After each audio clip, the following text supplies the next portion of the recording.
काफ़ी टाइम से home theatre को रिपेयर करने से रिलेटेड काफ़ी सारी कमेंट्स हमारे पास आ रही थी। अब देखिए, होम थिएटर रिपेयर के लिए मेरे पास अभी फ़िलहाल तो नहीं आया, लेकिन यहाँ पर आपको बेसिक फॉल्ट्स के बारे में बताऊंगा जो होम थिएटर में सबसे ज़्यादा देखने के लिए मिलते हैं। सारे फॉल्ट बताऊंगा जो डेड कंडीशन से लेके ऑडियो और आउटपुट इनपुट जितना भी इसका प्रॉब्लम है सब बताऊँगा, और साथ में उसका सॉल्यूशन भी दूंगा। इस वीडियो को ध्यान से देखना, कंप्लीट वॉच करना। वीडियो पसंद आती है तो लाइक और शेयर ज़रूर करना। साथ ही चैनल पर नए हो तो सब्सक्राइब कर लेना। चलिए वीडियो को स्टार्ट करते हैं।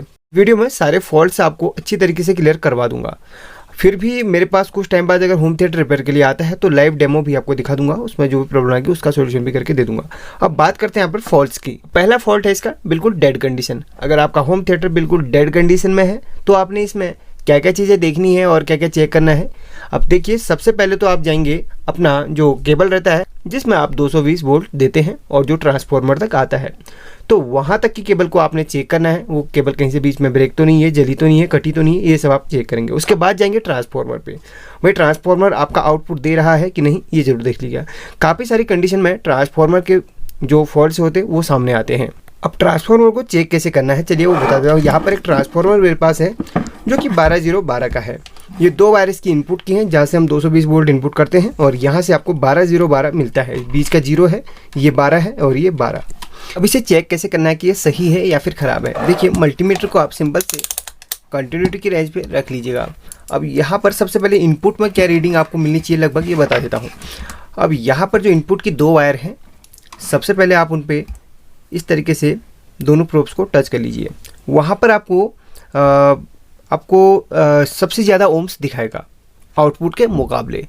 सबसे पहले आप इसको नोट कर लीजिए कितना यहाँ पर दिखा रहा है, 187 दिखा रहा है। ठीक है, 187 आप कहीं पे नोट कर लीजिए। अब यहाँ पर आउटपुट की रीडिंग चेक करेंगे। इनपुट की हमने देख ली 187, और आउटपुट की पहले हम 12 और 0 की रीडिंग चेक करेंगे। 12 0 12, तो 12 और 0 की हम रीडिंग चेक करेंगे तो इसकी रीडिंग कितनी आ रही है। देखिए, यहाँ पर ये 4 ओम्स दिखा रहा है। 12 और 0 इनपुट में आपकी ज़्यादा दिखा रहा था, कितनी 180-82 ओम्स के आसपास इनपुट में दिखा रहा था। जहाँ से हम 220 वोल्ट इनपुट करते हैं वहाँ पर सबसे ज़्यादा आपको दिखाएगा, आउटपुट में कम दिखाएगा। और कंटिन्यूटी बीप भी आपको आउटपुट में सुनाई देगी, जैसे यहाँ पर आपको सुनाई दी है। तो देखिए, फिर से आपको दिखा देता हूँ। यहाँ पर 4 ओम्स दिखा रहा है। ये तो रही 12 और 0 की। अब 0 को तो हम कॉमन पे लगाएंगे ही, और उस तरफ के 12 में हम चेक करेंगे यहाँ पर कितनी रीडिंग आ रही है। तो यहाँ पर भी 4 ओम हमें दिखा रहा है, मतलब 4 ओम्स यहाँ पर दिखा रहा है। 3 ओम्स 3-4 के आसपास यहाँ पर दिखा रहा है। तो दोनों यहाँ पर ओके हैं। अगर मान लिया जाए यहाँ पर आपको कोई भी कंटिन्यूटी नहीं सुनाई देती, कोई ओम्स नहीं दिखा देते, तो समझ लीजिए आपकी ट्रांसफार्मर की इनपुट या फिर आउटपुट ख़राब है। तो यहाँ पर कुछ ना कुछ आपको एक्टिविटी यहाँ पर दिखनी चाहिए, जैसे मैंने आपको अभी दिखाया। अब बात करते हैं यहाँ पर 12 और 12 की, तो उसमें भी आपको ओम्स कुछ ना कुछ दिखाई देंगे और कंटिन्यूटी आपको सुनाई देगी, और वहाँ पर आपको दुगने ओम्स दिखाई देंगे। जैसे कि इसमें 4 दिखाई दे रहे हैं, 4 दूनी 8, आपको यहाँ पर 8 ओम्स के आसपास यहाँ पर आना चाहिए। 7-8 के आसपास यहाँ पर आ रहा है, बिल्कुल ये ओके है। तो जो आउटपुट की वायर होती हैं, जहाँ से आपको 12-0-12 मिलना है, वहाँ पर आपको कंटिन्यूटी बीप सुनाई देगी और कुछ ओम्स जो दिखाएगा, बहुत कम ओम्स दिखाएगा।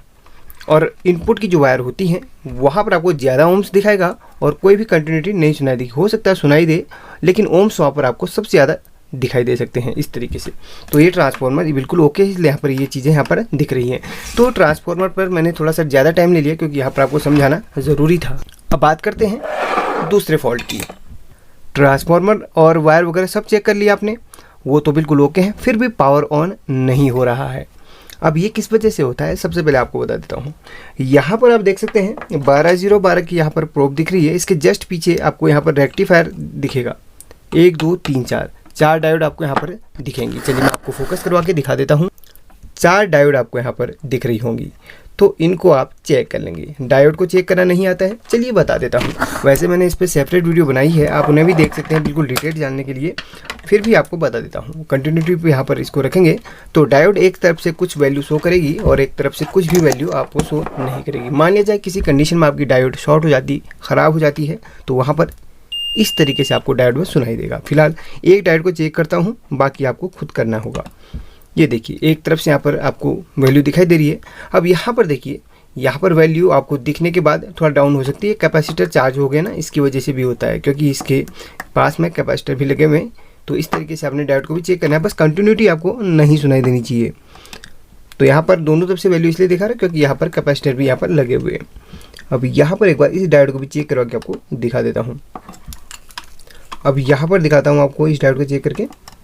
तो ये देखिए, मतलब कंटिन्यूटी नहीं आनी चाहिए। जो नॉर्मली आपका 4007 जो डायोड होती है IN4007, उसकी वैल्यू लगभग 500 550 के आसपास आ रही है। बाकी अगर आपको डायोड में डाउट लगता है तो डायोड को निकालिए, फिर जाके आप चेक कीजिए, तब जाकर आपको एक्यूरेट वहाँ पर इसका वैल्यू दिखाई देगा। ये तो रहा जब डेड होता है तब आपने डायोड को कैसे चेक करना है। अब बात करते हैं कैपेसिटर्स की। कैपेसिटर पे भी आपने चेक करना है, कोई शॉर्टिंग वॉर्टिंग तो नहीं है। अब देखिए एक चीज़ आपको दिखा दूँ, सबसे पहले कैपेसिटर की वैल्यू दिखा देता हूँ। यहाँ पर आपको शॉर्टिंग नहीं आनी चाहिए, कैपेसिटर शॉर्ट, ये देखिए। अब आपको कुछ देर बीप सुनाई देने के बाद बीप बंद होगी ना, तो ऐसा आपको मिल सकता है यहाँ पर बोर्ड पे, ठीक है। तो दोनों कैपेसिटर को चेक करना है, क्योंकि यहाँ पर 2 कैपेसिटर लगे होते हैं। तो इस आईसी को जो ऑपरेट करने के लिए 24 वोल्ट की ज़रूरत पड़ती है। तो इस तरीके से यहाँ पर इसका डिज़ाइन जो है पूरा बिल्कुल अदर ऑडियो बोर्ड के मुकाबले थोड़ा अदर यहाँ पर होता है। इस आईसी का नंबर है D2030 है। तो इस होम थिएटर में, और बेसिकली काफ़ी ज़्यादा होम थिएटर में 2030 आईसी ही लगी रहती, 2030 और 2050 करके लगी रहती। ज़्यादातर 2030 वाले ही हमें मिलते हैं। ज़रूरी नहीं कि आपके पास यही बोर्ड हो, कोई और बोर्ड भी होगा तो उसमें भी 2030 लगी होगी, तो आप इसी तरीके से उसको चेक करेंगे। ये तो रहा आपका कैपेसिटर्स और डायोड का प्रॉब्लम, जिसकी वजह से आपका ये डेड होता है। अब देखिए तीसरा जो है, एक चीज़ डेड होने का एक कारण और है, जब आपकी आईसी पूरी तरीके से अंदर से बिल्कुल डैमेज हो जाती हैं।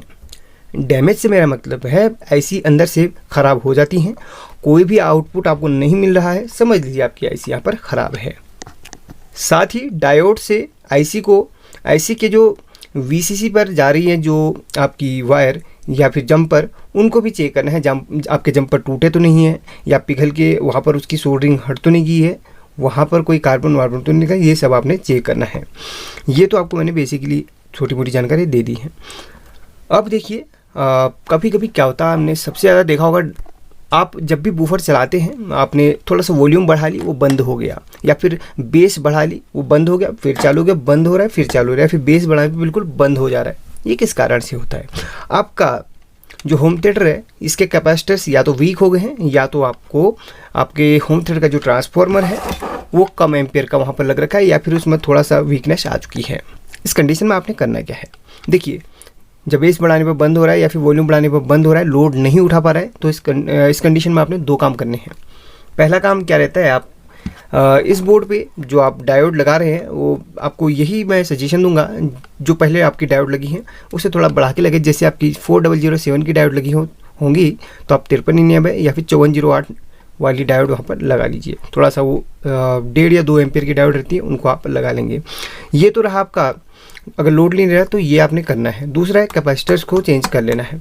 कैपेसिटर वही वैल्यू का लगाएं जो आपका ऑलरेडी लगा हुआ था। जैसे कि 25 वोल्ट और माइक्रोफैरड की बात करूँ तो 4700 माइक्रोफैरड के यहाँ पर कैपेसिटर लगे हैं। तो आपको यही रिकमेंड करूँगा कि 25 वोल्ट में 4700 माइक्रोफैरड जरूर लगाएं। कोई बात नहीं, 25 वोल्ट नहीं मिल रहा है तो 35 वोल्ट लगा लीजिए, लेकिन थोड़ा सा बढ़ा के आप लगाएंगे। 35 वोल्ट भी लगा लीजिए, थोड़ा घट के नहीं लगाना है आपको। ये नहीं कि आपने 16 वोल्ट लगा लिया, बिल्कुल 16 वोल्ट बिल्कुल भी मत लगाइएगा। 25 वोल्ट से ऊपर का ही आप लगाइएगा, 25-35 लगा सकते हैं। और माइक्रोफैरड बढ़ा के रखेंगे तो यह लोड यहाँ पर ले लेगा। दूसरी बात है, ये बदल दिया, फिर भी आपकी ये प्रॉब्लम बनी है, बेस बढ़ाने पर बंद हो जा रहा है। अब आपने क्या करना है, ट्रांसफार्मर को ही चेंज कर लेना है। ट्रांसफार्मर लगभग जैसे आपका पहले 1 एम्पियर का रहा होगा तो आपने 2 या 3 एम्पियर का ट्रांसफार्मर यहाँ पर यूज करना है। तो ट्रांसफार्मर एम्पियर अच्छा रहेगा तो लोड भी लेगा और अच्छा भी वहाँ पर परफॉर्मेंस देगा। तो ट्रांसफार्मर भी आपने चेंज करना है। जब ऐसी कंडीशन आपको देखने को मिलती तो आपने ट्रांसफार्मर। अब देखिए यहाँ पर वॉल्यूम, बेस और साउंड से रिलेटेड कुछ प्रॉब्लम्स हैं, वो भी बता देता हूँ। अब बात करते हैं सबसे पहले वॉल्यूम स्विच की और बेस के स्विच की। देखिए आपने ज़्यादातर देखा होगा जो वॉल्यूम और बेस के स्विच पोटेंशियोमीटर या फिर स्विच या फिर प्रीसेट बाहर पे लगे रहते हैं, जिनसे हम उसका जो साउंड है वो सेट करते हैं। कभी कभी होता है क्या ना, उसमें थोड़ा सा बड़ा है, कर कर सी आवाज़ आ रही, कर कर कर कर कर कर सी आवाज़ आ रही है, थोड़ा सा आप बढ़ा रहे हैं, कहीं पर फिक्स हो जा रहा है, कहीं पर बढ़ाने पर घट जा रहा है। तो ये क्या होता है ना, इसके कार्बन आने की वजह से इसमें होता है। इसका क्या ट्रिक है, आप दो ट्रिक अपना सकते हैं। या तो फिर वो पोटेंशियोमीटर आप चेंज कर दीजिए, नहीं चेंज करना चाहते तो आप अपने साउंड जो सिस्टम है उसमें जो पोटेंशियोमीटर है उसमें थोड़ा सा आप इस तरीके से, क्लीनर आता है ना, क्लीनर या फिर वो, या फिर पेट्रोल, आप इसके दरारों पे इस तरीके से बैस करके मार सकते हैं। और उसके बाद 2-3 बार इसको घुमा लीजिए। अंदर कार्बन, इसके अंदर ब्रश रहता है जो मेटल पे थोड़ा घर्षण वगैरह करता है, जिससे होता क्या है ना, वहाँ पर कार्बन लग जाता है। आप कभी भी इसको खोल के देखेंगे तो इसके अंदर एक प्लेट सी रहती है जिसमें हमारा ब्रश इधर उधर मूव करता है, जिससे वॉल्यूम यहाँ पर सेट हम करते हैं उस तरीके से मूव करता है, वहाँ पर कार्बन लग जाता है। इस वजह से ये इस तरीके से आपको आउटपुट देता है कर सी। अब ये तो रही आपकी वॉल्यूम की प्रॉब्लम, बेस की प्रॉब्लम। अब बात करते हैं यहाँ पर आपका सब कुछ ठीक है, बस आपका लेफ्ट साइड का स्पीकर वर्क नहीं कर रहा, या फिर राइट साइड का स्पीकर वर्क नहीं कर रहा, या फिर बेस नहीं दे पा रहा। स्पीकर तो वर्क कर रहे हैं लेकिन बेस नहीं आ पा रहा है। किस कारण से होता है? इसके बहुत सारे कारण हैं। सबसे पहले लेफ्ट और राइट स्पीकर की बात करूं, अब देखिए यहाँ पर 3 ऐसी लगी होती हैं। ये किस किस के लिए लगी होती है? एक लेफ्ट के लिए, एक राइट के लिए और एक बेस के लिए, जिससे बेस आपको आउटपुट मिलता है, जिससे बूम बूम सी आवाज़ होती है, जिसमें कोई भी आपको साउंड नहीं मिलता, सिर्फ बेस वहाँ पर देता है। अब देखिए इसको ट्रैक कैसे करना है, सिंपल सी बात है। यहाँ पर स्पीकर के जो कनेक्टर हैं, यहाँ पर तो स्पीकर के कनेक्टर ये है 1 2 3, बीच का ग्राउंड है, ये लेफ्ट का है, ये राइट का है, ये ग्राउंड का है। तो दोनों का ग्राउंड एक ही बना के रखा हुआ है। अब आपको बाहर पे कुछ कनेक्टर साथ देखने को मिलेगा। कैसा? अब मैं बता देता हूँ आपको। तो होम थिएटर के बाहर इस टाइप का कनेक्टर आपको देखने के लिए मिलेगा, इस टाइप का। ये दोनों बंद कर देता हूँ। इस टाइप के लेफ्ट और राइट के इनपुट या आउटपुट के, 2 इनपुट के मिलेंगे, 2 आउटपुट के मिलेंगे। अब बात करते हैं आउटपुट की, जिसमें हम स्पीकर कनेक्ट करते हैं। अब देखिए स्पीकर से आवाज़ आ रही, कर कर सी आवाज़ आ रही, थोड़ा सा आपको मतलब इरिटेशन आपको हो रहा है स्पीकर के आउटपुट में, मतलब अच्छा साउंड आपको नहीं मिल रहा है। इसमें करना क्या आपने, सिंपल सी बात है। आप इसमें आप दोनों ट्रैक्स को फाइंड कीजिए। अगर आपके लेफ्ट में प्रॉब्लम है तो लेफ्ट का आप ट्रैक को आप फाइंड कीजिए किस आईसी में जा रहा है, और राइट को फाइंड, अगर राइट में खराबी है तो राइट को फाइंड कीजिए, भाई राइट की कौन सी। अब देखिए ये स्पीकर का कनेक्टर है, यहाँ से हमारी आउटपुट मिलती है। तो यहाँ पर मान लीजिए हमारा लेफ्ट में प्रॉब्लम है, तो लेफ्ट के जो ये देखिए यहाँ से लेफ्ट के कनेक्टर के लिए जाता है, तो यहाँ से हमें लेफ्ट के आईसी को फाइंड करना है। अब देखिए यहाँ पर ये देखिए ये जो ट्रैक जा रहा है अपना, किस आईसी तक जा रहा है ये देखना है। यहाँ से यहाँ तक एक रेजिस्टेंस है, यहाँ से यहाँ तक रेजिस्टेंस आप देख सकते हैं, ये रेजिस्टेंस है। अब ये रेजिस्टेंस किस आईसी तक जा रहा है ये हमें देख लेना है। ये रेजिस्टेंस जा रहा है आपका इस आईसी तक, मतलब सेंटर में, यानी कि बीच वाली आईसी में ये रेजिस्टेंस जा रहा है। मतलब जो स्पीकर का ट्रैक है ये इस आईसी तक जा रहा है। मान लीजिए आपका ये वाला स्पीकर, मान लीजिए राइट का स्पीकर काम नहीं कर रहा है, तो आपने बीच वाली आईसी को चेंज कर लेना है। देखिए साउंड का जो जितना भी प्रॉब्लम होता है सभी के सभी आईसी की वजह से ही आता है। आईसी में थोड़ा सा भी खराबी होती है तो होता क्या ना, साउंड में आपको प्रॉब्लम देखने के लिए मिलती है, आउटपुट अच्छा नहीं मिलता, आपको इरिटेशन होता है, इस तरीके से आपको प्रॉब्लम देखने के लिए मिलती है। थोड़ा सा भी साउंड का आपका इश्यू है तो उस तरफ की आईसी को आप चेंज कर लीजिए। रिकमेंड करता हूँ कि सारी की सारी आईसी आपको चेंज कर लेनी चाहिए एक सिरे से, लेकिन फिर भी आप चाहते हैं तो उस आईसी को ही सिर्फ चेंज कीजिएगा। हीट सिंक कंपाउंड लगाइए, अच्छी तरीके से उसको पैक कीजिए और अच्छी तरीके से कस के ही आप उसमें लगाइएगा। और अच्छी तरीके से सोल्डरिंग करनी है, कहीं पर टच वच नहीं करना। सोल्डरिंग को इधर उधर देख लीजिए, कहीं पर टच नहीं हो रहा, बस इस तरीके से आप करेंगे तो उस तरफ की आईसी आपने चेंज कर ली और साउंड आपका प्रॉपर्ली वर्क करने लग गया है। अब बात करते हैं इस तरफ का, जो मान लीजिए राइट का स्पीकर काम नहीं कर रहा है, आपने करना क्या है। तो राइट का अगर ये ट्रैक ये है तो इसको आपने इस तरफ का, ये देखिए अब ये वाला तो समझा दिया। अब ये वाला, अब मान लिया जाए इस तरफ का हमारा स्पीकर वर्क नहीं कर रहा, तो यहाँ से यहाँ तक रेजिस्टेंस है, जैसा ये रेजिस्टेंस बिल्कुल वैसा ही वहाँ पर वो रेजिस्टेंस है। तो उस रेजिस्टेंस को हमने एक लेग को हमने फाइंड करना है, मतलब उसी ट्रैक को हमने फाइंड करना है किस आईसी में जा रहा है। ये जा रहा है इस आईसी में।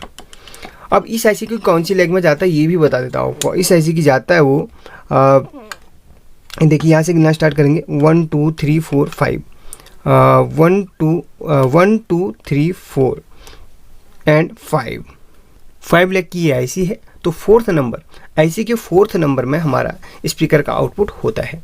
तो यहाँ देखिए 1 2 3 4 4th नंबर की लेग है। यहाँ से देखिए ये सीधे स्पीकर के कनेक्टर तक जा रहा है इस रेजिस्टेंस से होते हुए। इस तरीके से आपने इसको सर्च करना है। अब देखिए आपका एक तरफ का स्पीकर काम नहीं कर रहा, तो ये वाली आईसी, दूसरी तरफ का ये वाली आईसी। तो ये दोनों आईसी आपकी स्पीकर के लिए है। जो बेस की आईसी होती है वो ये वाली है। अब देखिए इन दोनों को तो हमने फाइंड कर दिया, इस कनेक्टर तक जा रही है इसकी चौथी नंबर की लेग। अब देखिए आपका बूफर काम नहीं कर रहा है, तो आपने इस वाली आईसी को चेंज कर लेना है। अब आपको पता कैसे चलेगा कि ये कौन सी आईसी हमारी बूफर से कनेक्टेड है? तो ये बूफर के आउटपुट के स्पीकर के 2 पॉइंट हैं, ये वाले पॉइंट बूफर के आउटपुट के हैं, 1 और 2, ये दोनों आउटपुट के हैं। अब इनमें से एक लेग हमारी आईसी के चौथे नंबर की पिन में जा रही है, जैसे कि उसमें जा रही थी, ठीक है, उसको भी हमने ट्रैक करना है।